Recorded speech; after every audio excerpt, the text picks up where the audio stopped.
برگار پارلمان ترکیه ده 15 تیر مه دا بکوه بهنودانا دانسالی بری به دیروکشی ده چارچوه یاسایی جبو پروژه ترکیه به ترور و دیار کرن.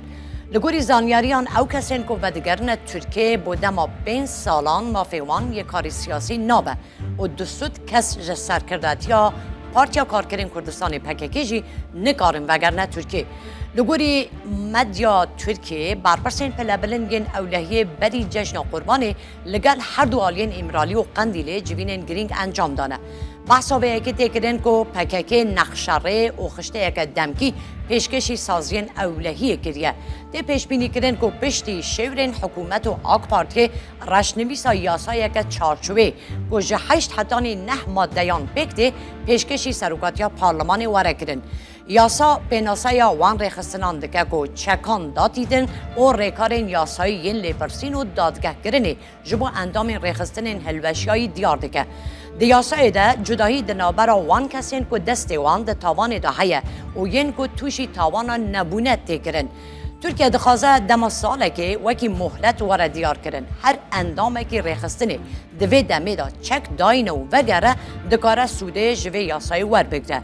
نای چاوره کرن تو بنده که تایبت به سرکردین ریخستنه ده ناوا یاسای ده هبه. لیده پیش بینی کرن که پرانی و اندامین PKK و اجمار آوان ده نابرا 8 حتی 10,000 کسی دایه لگل نیزی 200 کادروین سرکردتیه لشونا وگره با ترکیه ولات سیم هل بجیرن.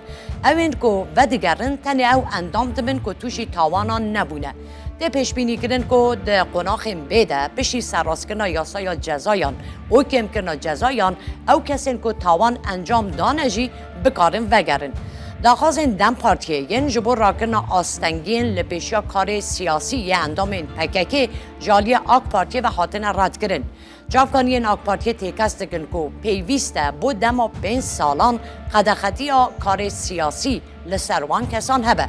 اوین که تاوان انجام ندانجی بود دمک دیارکری دکوین بین چافدریا دادوریه و دوی دمه دا مافیوان نینه تو چالاکیه که سیاسی انجام ده.